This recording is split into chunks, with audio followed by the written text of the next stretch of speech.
सभी को अयोध्या धाम के एडवोकेट शिवम पांडे की तरफ से नमस्कार। साथियों, मैं आपका advocate Shivam Pandey, high court. आप लोगों को चूँकि विभिन्न प्रकार की शिक्षा जगत की जानकारी नित्य निरंतर मेरे द्वारा दी जा रही है, उसी संदर्भ में आज 29,334 शिक्षक भर्ती संबंधी केस लगा हुआ था, लगभग अपने फाइनल स्टेज में है। पूर्व की सुनवाइयों में माननीय सर्वोच्च न्यायालय न्यायाधीश महोदय ने स्पष्ट किया था कि पेटिशनर्स को रिस्पोंडेंट्स की नियुक्ति के लिए कोई कड़ा कदम उठाना पड़ेगा, लेकिन तब से कतिपय कारणों से सुनवाई नहीं हो पाई है। आज भी संविधान पीठ बैठने की वजह से, चूँकि संविधान पीठ लार्जर बेंच में संजीव खन्ना और दीपांकर दत्ता दोनों सर हैं, इसलिए से हमारी सुनवाई आज फिर पुनः जो है टल गई है और अब कल तक नया डेट आ जाएगा। 10 से 12 दिन की नई डेट आएगी और उस दिन भी पूरा प्रयास किया जाएगा। हम अपनी पूरी तैयारी के साथ हैं। सभी साथियों की नौकरी के लिए हम पूरा प्रयास कर रहे हैं और अपना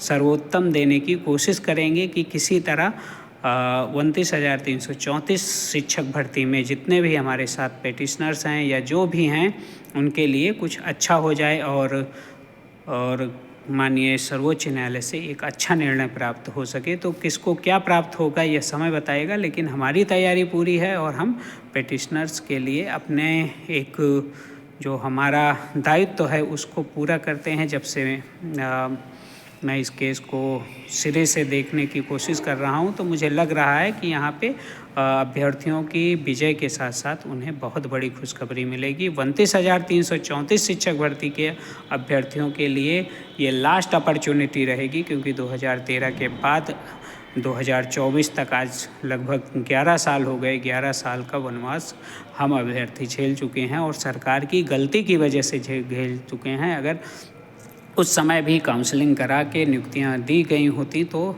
अभ्यर्थियों का चयन, अधिकतम अभ्यर्थियों का चयन हो जाता, लेकिन जो भी साथ में जुड़े हुए हैं वे हताश एवं निराश ना हो। सुनवाई नहीं हो पाना यह किसी वकील या किसी संस्था के हाथ में नहीं है, चूँकि सर्वोच्च न्यायालय की गाइडलाइंस आई थी, नोटिस पहले से आ गई कि हाँ संविधान पीठ बैठेगा और फला जज संविधान पीठ में शामिल होंगे, इसलिए आज की सुनवाई नहीं हो पाई है। आप लोग धैर्य बनाए रखें, अच्छा होने की प्रबल संभावना है। चूँकि 69,000 शिक्षक भर्ती में अभी कुछ नहीं ऐसा चल रहा है कि जिसकी मैं आपको जानकारी दूँ।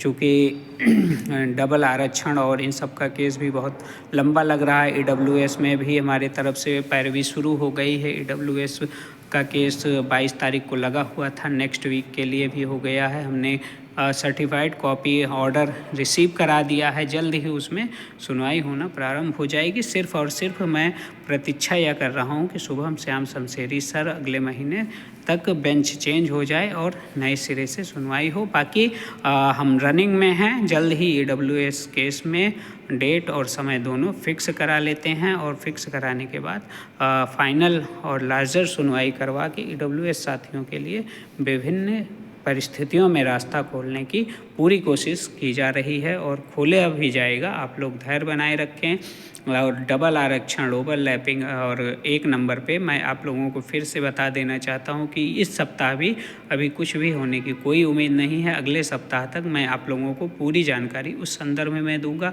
आप लोग थोड़ा सा धैर्य बनाए रखें, अधिकतम होने की संभावना हो सकती है, क्योंकि अभ्यर्थी लगे हुए हैं और जो बीच का माध्यम खोजा जा रहा है, जो कोर्ट के बाहर समझौता की बात की जा रही है, उसमें भी मैं पर्टिकुलर शामिल होऊंगा। लेकिन अभी सिर्फ और सिर्फ यह देख रहा हूं कि कौन सा राजनेता क्या टिप्पणी कर रहा है। वकील होने के नाते बहुत छटपटाहट के साथ किसी भी मुद्दे पर दौड़ना मैं उचित नहीं समझता हूं, इसलिए मेरे द्वारा थोड़ा उस पर भी नज़र बनाई गई है। लेकिन अभी इंतज़ार किया जा रहा है कि सही समय कब आएगा और लगभग जो भी बीच के माध्यम से अगर कार्रवाई होने के लिए वकालत करेगा उसका स्वागत है और मैं उसके साथ सदैव शामिल रहूंगा। आप सभी धैर्य बनाए रखें, अधिकतम होने की संभावना है। बिल्कुल आप लोग स्पष्ट रहें कि हाँ कुछ ना कुछ माननीय उच्च न्यायालय से सर्वोच्च न्यायालय तक 69,000 में भी अभ्यर्थियों को पाना है। बस सही तरीके से बराबर नित पथ पर लगे रहें और चीज़ों को जो भी अनडिस्क्राइब्ड हैं उनको डिस्क्राइब करते हुए मैं आपको वीडियो के माध्यम से और भी चीज़ों को समझाऊंगा और आप लोगों को आशा भी दिलाता हूं कि कुछ ना कुछ अच्छा होगा। बस हम जिस तरह से धीरे धीरे चल रहे हैं उस तरह से चलने पर ही हमें लाभ प्राप्त होगा। तब तक के लिए आप लोग धैर्य बनाए रखें और 29,334 शिक्षक भर्ती के अभ्यर्थी भी धैर्य बनाए रखें। माननीय सर्वोच्च न्यायालय को कोसने से कोई फ़ायदा नहीं है, आपके साथ भी अच्छा होगा। आप सभी को अयोध्या धाम के advocate Shivam Pandey high court की तरफ से नमस्कार। जय श्री राम, जय हनुमान। आप सभी का दिन शुभ हो और आने वाले समय में आप सभी को नौकरी प्राप्त हो। धन्यवाद।